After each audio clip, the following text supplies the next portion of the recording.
Hi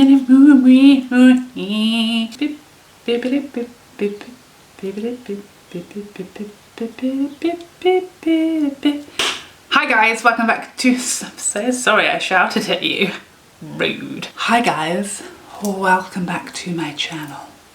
It's not ASMR. I don't know why I did that. But today we're going to be getting ready together to go nowhere just because we can. Because why not? Why wouldn't we? Why wouldn't we?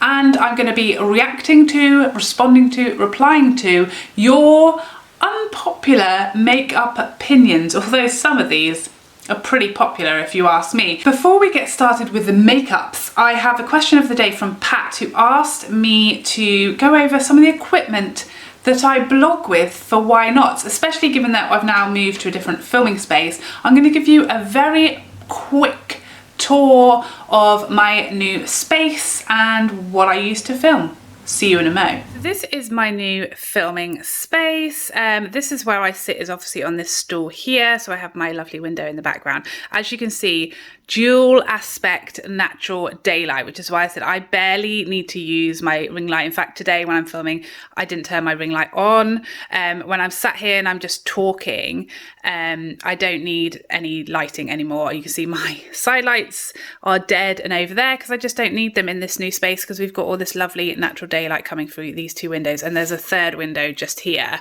that also gives some more light to the rooms. There's no lights in like the ceiling. There is one, but I don't turn it on because it obviously casts like a shadow. But yeah, so I when I'm sitting in the stool, I'll just have either nothing as far as light or a very low ring light. And when I'm sitting here and I do actual makeup, I'll use this brown chair that's currently at my desk where I edit, and then I'll bring across this, which is my Glamcor Multimedia light. So these move, you can move them around any which way, and the good thing about these is that they are, like you can see, full of little lights that can be either cool or warm. So I'll have them on their coolest setting, and it means it can light the space rather than just my face as a ring light would, which gives you the most natural light. But like I said, if it's light and it's early in the day, then I'm just using no light at the moment. I'm just literally using the natural daylight that we are blessed with in here, which is amazing. My camera is a Canon 75D, and I have the 18 to 55 millimeter lens. So yeah, that is pretty much all my equipment. It's quite funny because not for like any intentional reason, but some of these unpopular opinions I'm literally going to be doing in this exact video because obviously I don't agree with them. So that's pretty funny, isn't it? So the first one is from the lovely Rachel, who says that, quoting presumably me, because I don't know who else she's talking about, but saying this concealer does not crease or look dry under the eyes. I'm going to have to call on this, I'm afraid. I have the Lauder Double Wear Radiant, the Pat McGrath concealer that I'm using right now, the Dior Forever Armani Luminous Silk, and all crease within minutes. I know. I'll set with my very expensive Hourglass or by Terry powder, and I am now 1,000 years old. So I hear you, Rachel. There's a couple of things. There's a couple of things to digest in here. So whenever I do concealer reviews, I will always show you up close and personal the tea. I never hide things. You guys know I don't use a lot of lights. I certainly don't use any blurring filters on my camera or anything like that. And you can see that. You can see my skin texture. You can see my redness. You can see my melasma that is starting to appear now that summer is here. Summer is here. Don't get ahead of yourself, love. It might feel like it's been 17 years, but it's only May. But yeah, so I will always show you the tea. So if I have said to you, this concealer is not creasing or feeling dry or looking dry in my under eye area, then you will be able to see that that is the case. I don't lie to you. I have no reason to lie to you. However, what I will say is, unless you are the same age or younger than the person you are watching, unless you have their exact same under eye genetics, unless you have their exact same skin type and their same level of lines and texture under there, unless you have used the exact same products to prep your skin, the exact same amount of that concealer, that exact same method to apply, etc., technique, etc. You obviously cannot expect to have the exact same results. Now, I haven't used the Dior Forever concealer, but I do love both the Estee Lauder and the Pat McGrath that I'll use today, and they don't crease on me. And you know, you can cry BS all you like, but I'll show you they don't crease. And I know some people have a different definition of what creasing means. This is a thing, so I'm not sure whether your definition is the same as my definition, but the definition, in my opinion, of creasing is where concealer settles in your fine lines, so you can actually see like unblended concealer, like, you know, almost wet looking concealer creasing literally in your lines. And I will tell you, those two concealers do not crease when they're set. I don't use your same setting powders under my eyes, so that's might be the first reason. But generally it's not about people misleading you. If they're telling you and showing you it's not creasing, then it isn't on them. I'm always trying to be quite careful in reviews to say it doesn't crease on me, because that has no bearing whatsoever as to whether it's going to crease on you or not. Like, because it didn't on me. Like I said, we have completely different under eye areas, different number and type of lines and depth of lines and placement of lines, different skin types, different ages, different genetics, all of this on top of, you know, prep and skin tone, like, what am I trying to say? What am I on about again? All of that stuff makes such a difference, and makeup is so subjective. You can't use one variable of 300 that is the same as someone else and expect to get the exact same result, and then if you don't, call that person a liar. I just don't think that's fair. By the way, I'm using Mothership I today. I talked about this in my monthly favourites. Because of the current circumstances, this palette just hasn't had the love that it normally would have got as a like new arrival in my collection. I wish I had had the opportunity to use this more. So today is the perfect day. The day is here. We're going to use it. We're going to whack it on. So yeah, I don't agree with that it's a lie or it's BS that certain concealers don't crease on people. I just think they perform differently on people. And as I always say to people, if you don't trust the people you're watching, why are you watching them? You shouldn't ever watch somebody that you think is lying to you, or you think isn't being honest or truthful with you, or is being misleading. You know, people complain about filters on other YouTubers' videos and things like that, but you know, if you don't like something, you don't watch people. You know, vote with your views. So next up,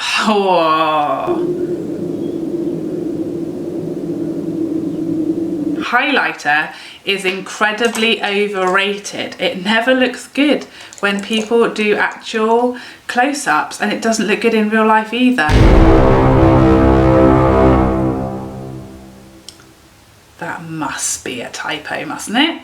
Mustn't it? I don't agree with that one. I definitely think, obviously, there are levels, you know, there's definitely levels of highlight, and I think people will apply highlight for Instagram photos that won't necessarily look great in real life, but in a photo it makes the skin look super beaming. But you know, when you'll have like someone who'll do a photo at this angle and they'll put highlight down the side of their nose to catch the light on the side of their chin, and it looks stunning, you know, on Instagram, but in real life you'd look a bit bonkers with highlight down the side of your nose. So I think there's definitely a bit of that, but I love highlight.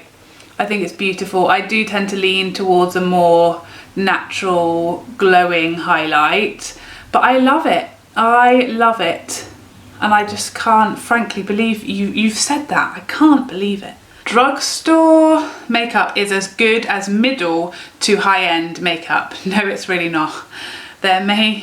So I think Rebecca is saying that she doesn't believe that drugstore makeup is as good as high-end makeup, and I have to agree. I know I've said this before, and I know people do get upset when I say this, so I can only apologise. It's only my opinion and where I choose to spend my money, but I 100% agree and see a marked difference in the performance of products.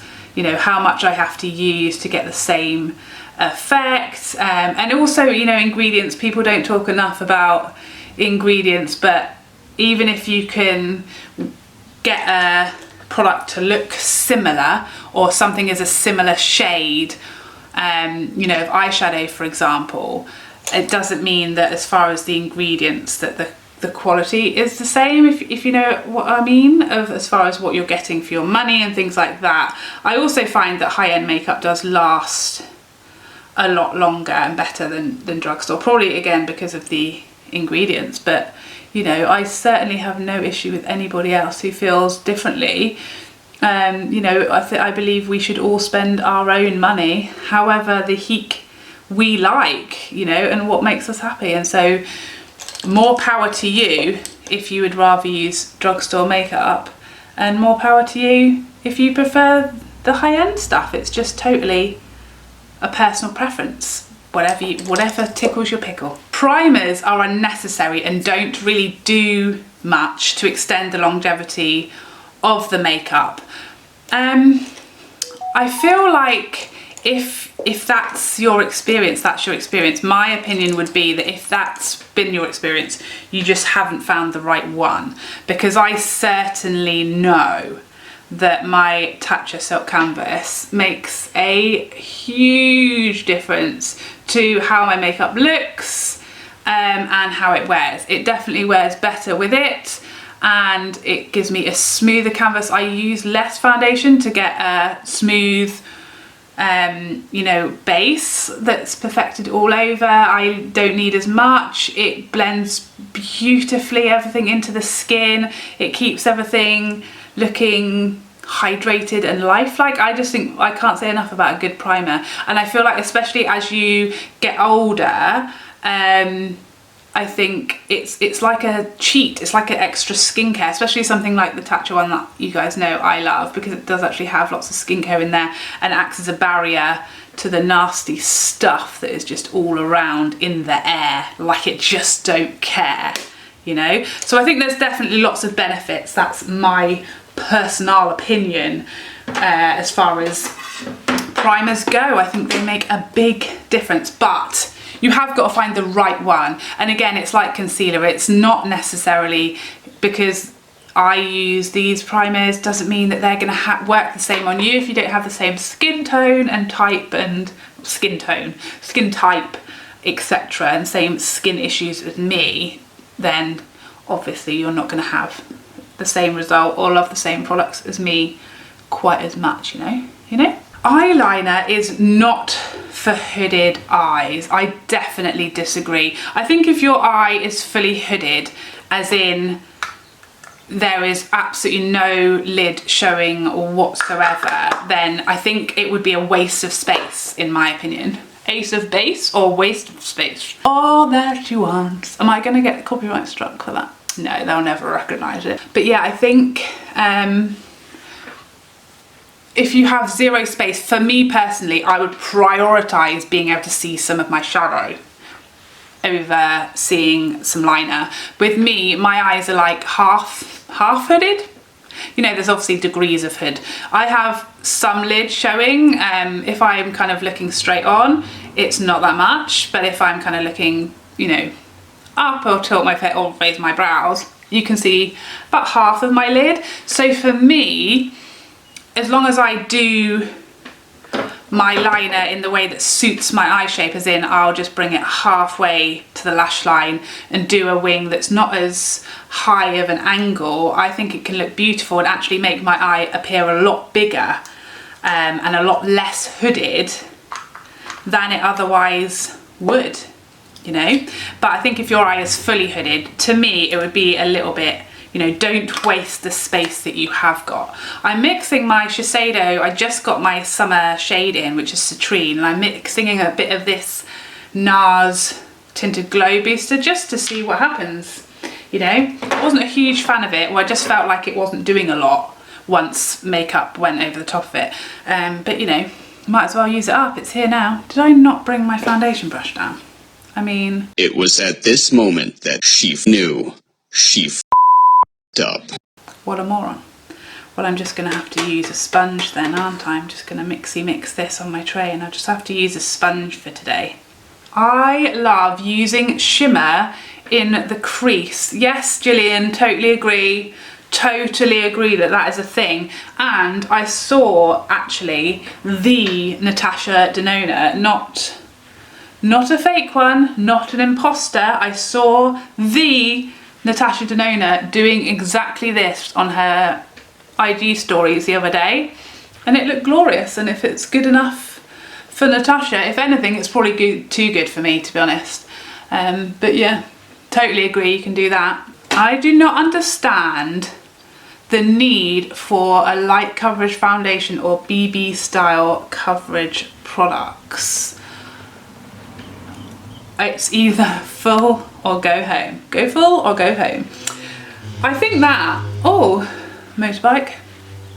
I think that probably just comes down to a time thing. Like if I, you know, am going on a night out and I've got time to do a full glam, then fine, I'm probably going for like a full coverage, like today, for example. However, I do see the point in a light coverage foundation because, for example, when I'm like, you know, before the world ended, when I was going on the school run, I haven't got time to do a full face where I'm doing concealer and powder and bronzer and everything else. And if I went like this, so I've got a pretty, sorry, I've lost the light a little bit, lost the light. If I've got a pretty full coverage foundation on, like right now, and I don't have time to do anything else, I look bonkers. I look like I've just literally coloured my face in, you know? So I need balance now. I need some light and scent of my face. I need some light and shade to the face. This doesn't really look like a human face right now. It looks like the face of a ghost or a zombie or something, you know? When you've got full coverage, you've got to balance it out. Whereas if you have like 5-10 minutes to get ready, you can just whack on a light coverage something, BB cream, and take the edge off, and then just go in with lashes, brows and lip gloss or whatever your vibe is, and that's going to look fine. Whereas if you did that with a full coverage foundation, you're going to look a little ghosty, you know? So I do understand, like I said, this isn't a good look. If I was to just leave this like this wouldn't be a good look. And it's just personal preference, you know. Lots of, if you have great skin and you don't need to cover anything and you just want to look very natural and throw on a little bit of a cream blush, I love that makeup. So I can kind of appreciate all kinds, but I just think it's horses for courses is what it is. I don't understand the need for 2 great big triangles of concealer under the eyes. They must use a tube a week. This is often followed by a shed load of powder. And highlight on the end of the nose is not cute, just weird. So the concealer, I think as far as, I don't think generally you're probably not talking about this, so I've just put enough in the corner to cover my darkness, but I think you're talking about like the huge giant full coverage, you know, that we see. I don't really see a lot of that anymore. I think that was like a trend, and I think what it is it looks great on camera where everything's like diffused. If you're using a lot of lighting and things like that, I think it can look great on camera. But yeah, I don't see a lot of people still doing that, to be honest. Any powder adds about 10 years of age when over 40, except for eyeshadow. I don't think that's necessarily true. I think it can be. Certainly like under the eyes, and as far as like setting your whole face, that can certainly be true. But if you're talking about like bronzer, you know, blush, highlight products, I think it just really depends on the products, and I think there are products that can do that. I think layering a lot of matte powdered products can do that. But yeah, I don't think all products do that. I certainly see lots of people, you know, well into their 40s and much older, who look glorious for their age, and you know, not just for their age but in general, who love a good powder, you know, love it. Extremely light under eye concealer, looks like you've forgotten to apply makeup there. Oh, I mean, I've never seen that, but I can understand what you're saying. For me, if I use, because I have like 2 shades of everything for like summer and winter, and if I accidentally use, you know, or I don't have my summer shade yet and I use my winter shade with my summer foundation, what it tends to do is just make all of me look lighter, so I end up back the shade that I started when I'm trying to kind of match my body.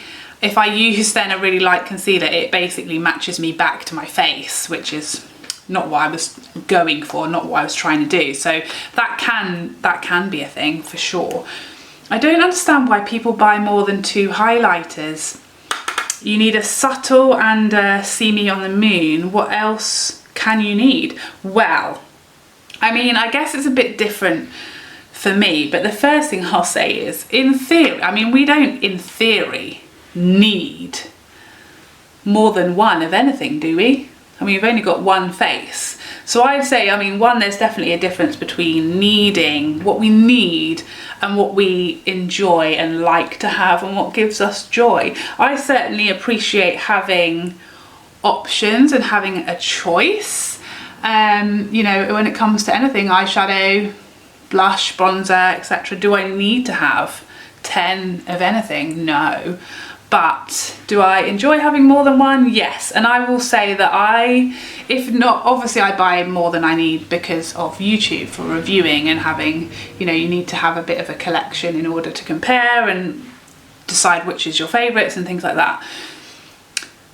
But I think if not for YouTube, I would still need more than a couple of highlighters, because there are shades that work beautifully on me in summer that will leave a cast in winter, and vice versa, because I catch the sun in the summer, so you know, my skin tone changes. So I think for me, I would certainly need to have a couple of different shades. Sometimes I feel like having, you know, a brighter highlight, sometimes I want a more subtle highlight, sometimes I prefer like a pinker highlight would go with my makeup better, and sometimes a more gold would go better. So I understand why people want a few, but yeah, I mean, really, who needs any of this stuff if we're talking literally? Makeup makes the aging over 40s look older. I mean, I think makeup can do either. Makeup can certainly make you look older, but it can also make you look younger or flatter you at the age that you are. I think it has the potential to go either any which way. I mean, it can also make people who are 20 look older, you know, used incorrectly or correctly. You know, the funny thing about age is that when you're like 15, you're trying to look older, and by the time you're 50, you're probably trying to look younger. But yeah, I think makeup can make you older or younger at any age. Concealer used as lid primer. Lilani, you didn't say whether this is good or bad, but I do that all the time. I never bother to use a lid primer. I think for professionals and people who are trying to get like the most pigment from their eyeshadow, a lid primer that stays tacky, that you don't set, is going to be the better choice as far as getting max pigment, max impact. But for me, that's generally not what I'm trying to do. As a amateur, I am trying to get the easiest and best blend that I can, despite having the hands of a builder. a 6 foot builder at that. So for me, the priority is the ease of the blend. So I find it much easier to have to use concealer to cover redness, veins, etc., even everything up, and then set with the powder so that the powders blend super easily into the powder that I've laid down there. So I think it's just about what you're going for.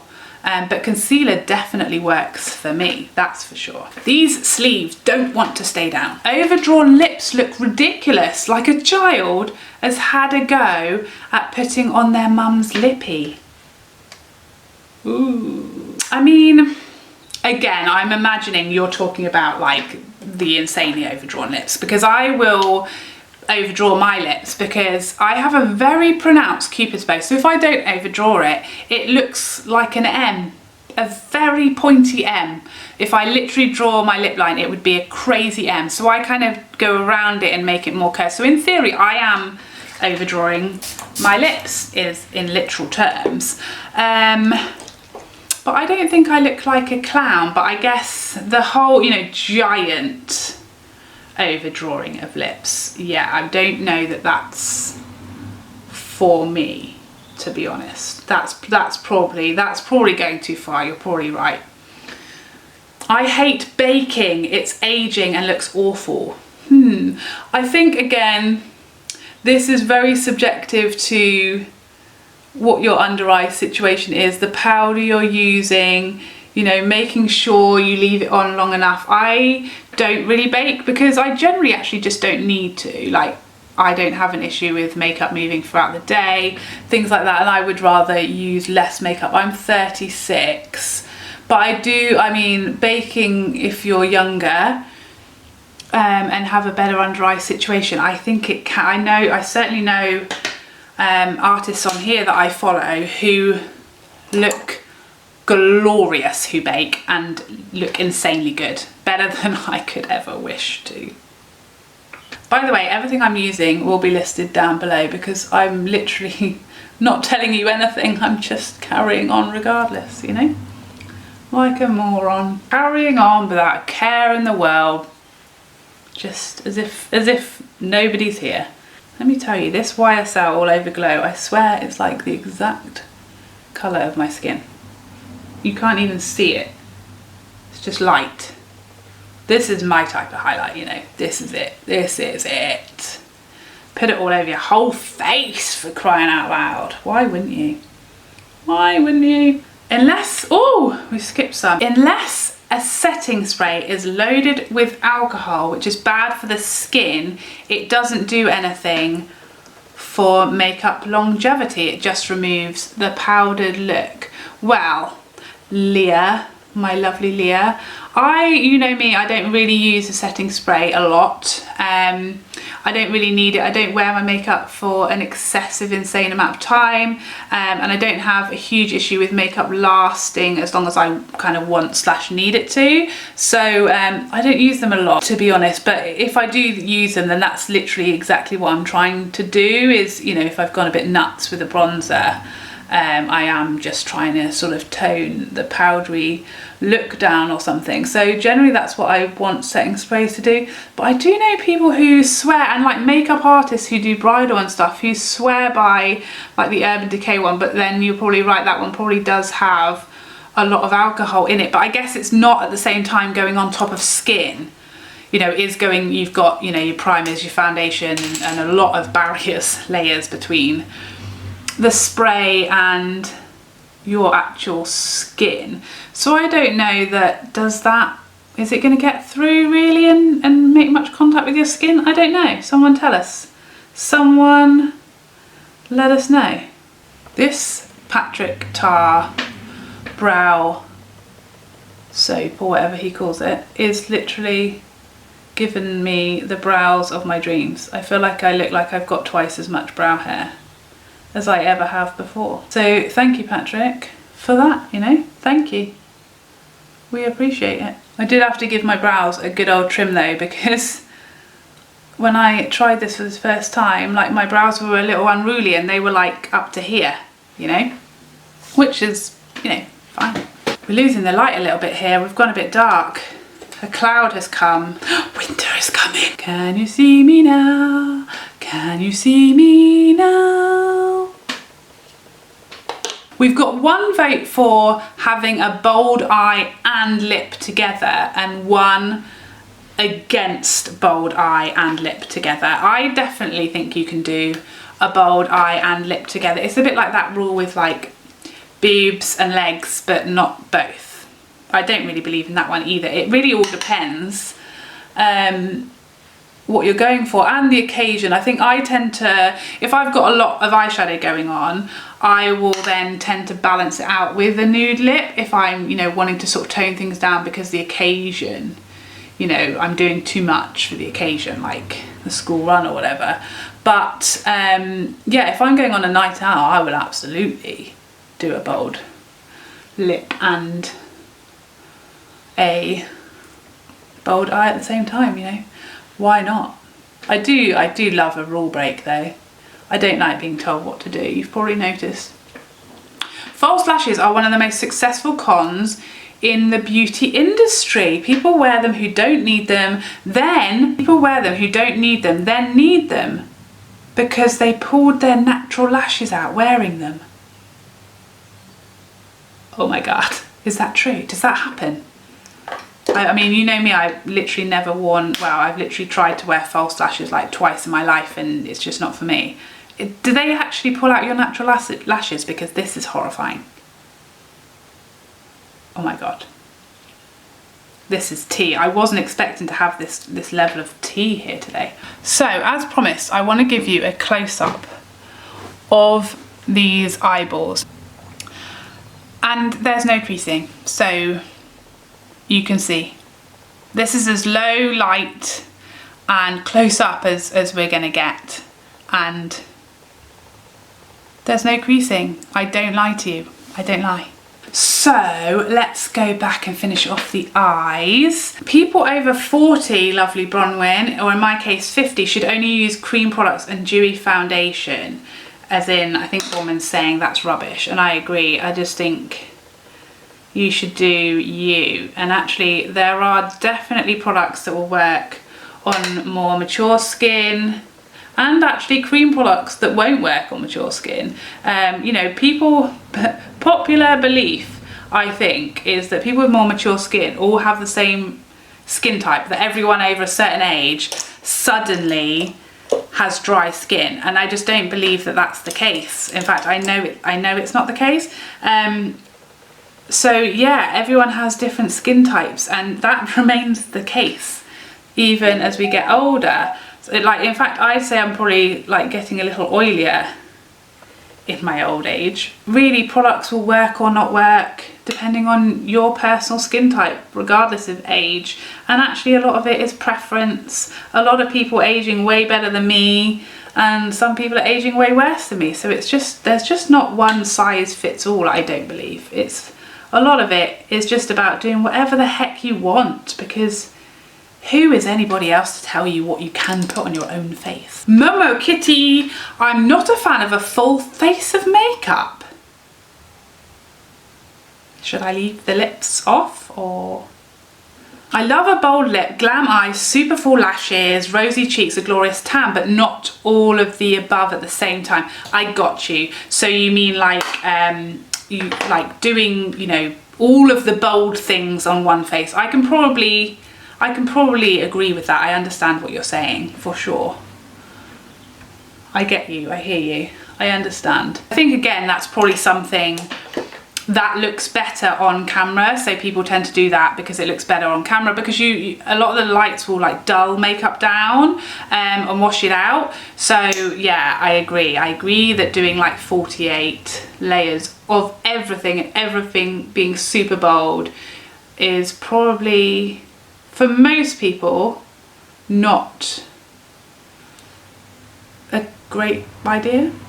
I understand why that might be a little bit too much for some people, but other people will love it. Each to their own. I think as long as we just, you know, stick to what we want to do, that's all that matters. Who cares what anyone else is doing? I know I don't. I had a few comments on my video where I did a half face of Estee Lauder foundation and half face of the Makeup Revolution like supposed dupe, and I had like 3 comments telling me I was wearing too much blush, which I think mainly came from the fact that, one, the Revolution foundation shade that I used was far too light, so then everything did look way too much because it was on much lighter skin than the other side of my face.